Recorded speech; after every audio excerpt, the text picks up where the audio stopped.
Aduh, mohon maaf jadi gemeteran. Ya, gimana Kak Sandra? Apakah Anda seorang Muslim?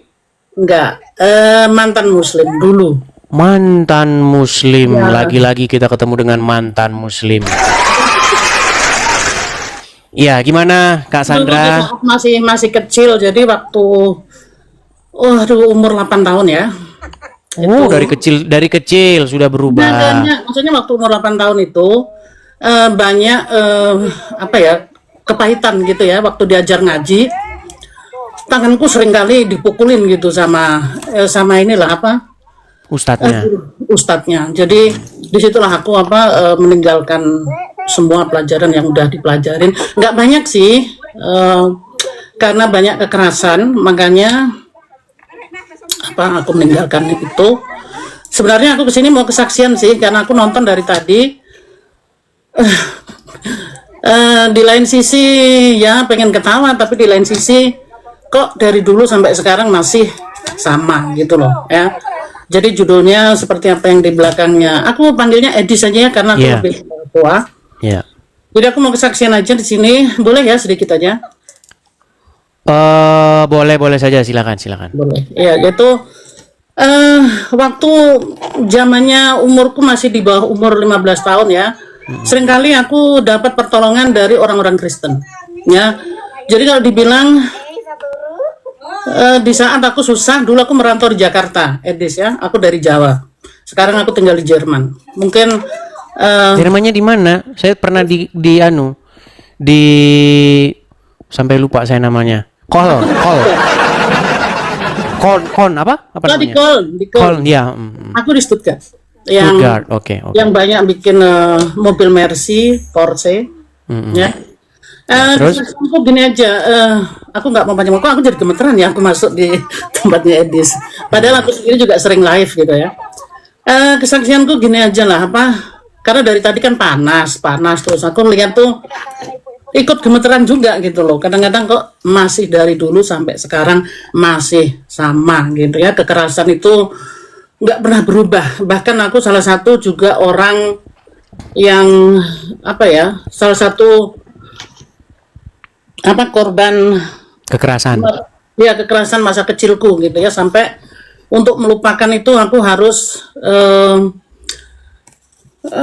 terapi di Jerman ini. Aku 6 tahun terapi di sini supaya aku bisa berpikir yang normal, yang kembali normal, dan itu dari ya maaf ya, aku nggak mau nyebut dari agama atau gimana, itu oknum ya.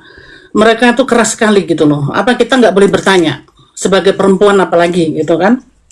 Nah, dari semenjak umur pokoknya di bawah 15 tahun itu banyak sekali anak-anak Tuhan itu nggak tahu ya, aku bilang berkeliling di Jakarta itu. Waktu itu saatnya susah sekali. Itu banyak sekali orang Kristen selalu bilang, kok aku mau nangis. Mereka yang menolong aku lah gitu ya. Terus ya ampun, aku cerita jadi kebetulan. Mereka langsung panggil aku saudara, dan mereka nggak pandang bulu siapa aku. Dia selalu bilang Tuhan Yesus mengasihimu, dan itu perkataan itu membuat aku tuh pelan-pelan belajar. Katanya orang Kristen itu kan murtad, orang Kristen itu pokoknya negatif kan, gitu ya, kafir dan murtad. Lalu aku di suatu gereja, diam-diam aku ke gereja, karena kalau aku ngomong di umum nanti aku takut gitu dimusuhin orang. Lalu di gereja itu selalu welcome gitu ya, semuanya welcome. Walaupun aku orang Jawa, di situ kebanyakan orang dari Pulau Sumatera ya. Mereka selalu bilang, adikku, Tuhan Yesus mengasihimu. Dan itu pengalaman itu datang di kepalaku atau di pikiranku seperti waktu aku di gereja itu aku dapat suatu pengurapannya dari pendeta. Dia tiba-tiba datang ke aku berdoa, dia bilang Tuhan Yesus mengasihimu. Aku masih nggak ngerti gitu, tapi suatu hari aku melalui mimpi itu, aku selalu sakit-sakitan waktu itu. Lalu aku cuma berdoa, kalau memang ada Tuhan yang namanya Tuhan Yesus, katanya kalau ditumpangin tangan bisa sembuh gitu ya. Terus aku juga belajar baca Alkitab. Aku belajar di situ aku suka sesek nafas waktu itu ya, karena aku tinggal di satu tempat kos yang kecil, yang tempatnya dingin, yang kasurnya juga tipis, mungkin dari apa ya, dari tempatnya itu kali ya. Lalu dengan aku percaya dan aku memang mau percaya gitu ya, walaupun aku belum mengerti banyak, lalu aku berdoa, itu puji Tuhan, nafasku itu bisa kembali normal. Ya, Artinya mengalami mukjizat lah gitu ya. ya mengalami mujizat. Karena waktu itu aku mau beli obat pun aku nggak punya uang ya, nggak mampu ya. Kemiskinan yang menimpa ya. Tapi puji Tuhan semenjak aku kenal Yesus, saat ini aku hidup di Jerman dan ceritanya itu panjang sekali. Aku nggak mungkin cerita siang ini di sini. Tapi bagaimana ini? Kemarin saya dengar ada satu statement kalau nggak salah Ibu Ginting ya atau siapa gitu, dia ngomong di forum, kalau nggak salah kemarin sempat viral ya, yang Iya betul. dia berbicara di Jerman akan kelakuan orang-orang Islam.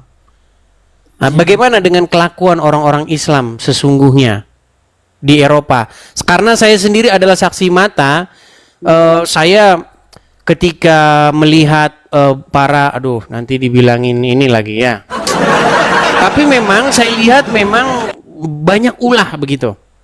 Betul. Jadi gini, Entah bikin kotor lah, entah bikin pesing segala macam gitu. Memang masih seperti itu ya keadaan Eropa ya.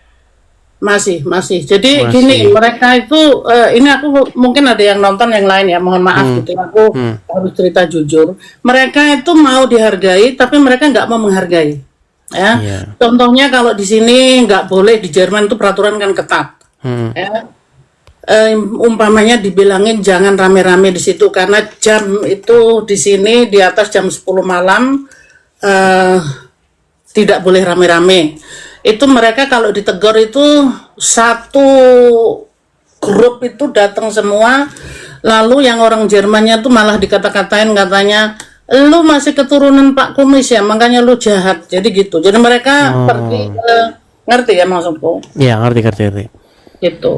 Duh, mohon maaf nih aku jadi kok curhat. Iya. Jadi memang mereka memang selalu sering bikin ulah gitu ya. Iya.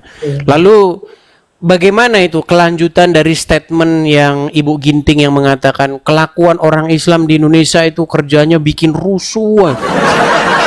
Gereja ditutup, demo, wah yang dikibarin bendera Palestina, ya kan, naik kuda bawa panah, ya kan, ya kan. Ya, itu Terus ada Indomaret ditutup, ini produk tapir katanya. Apakah kelakuan mereka juga sama di negeri-negeri yang lain? Sama-sama botolnya? nggak terlalu nyolok sih karena Nyolok. tapi nyolok juga karena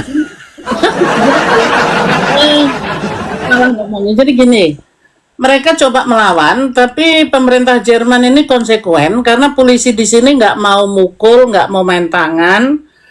Mereka berani gitu ya, berani sekali sama kepolisian, karena polisi kalau melarang, tapi polisi sekarang udah diajarin mereka harus ditangkap, tapi mereka tetap aja melakukan gitu ya, kayak gitu. Terus mereka merasa mau cari yang menurut mereka itu makanan mereka harus disediakan, bahkan kalau kita jualan ini halal apa enggak, kita udah bilang halal, yang benar, jadi kita nggak dipercayain lagi.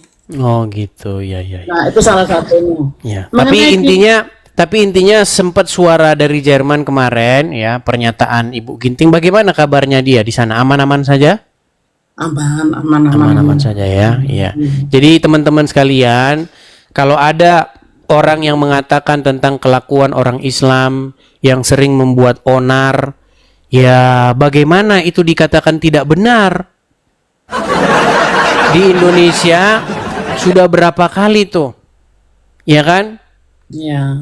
Mereka melakukan hal-hal yang bersifat ya kekerasan seperti itu, nutup-nutupin gereja lah, itu berkali-kali. Bahkan saya diskusi begini saja ya, sekalipun saya menyatakan kebenaran, mereka tetap saja kelakuannya tidak berubah begitu, walaupun yang saya katakan benar. Begitu. Ketika saya mengeluarkan statement-statement yang benar tentang agama Islam, mereka marah-marah dengan saya. Seperti itu. Ya, saya sering lihat itu sering lihat. Oke lah. Oke, begitu ya. Kita berikan kesempatan kepada muslim yang lain. Terima kasih. Tuhan berkati. Sama-sama Bu Sandra.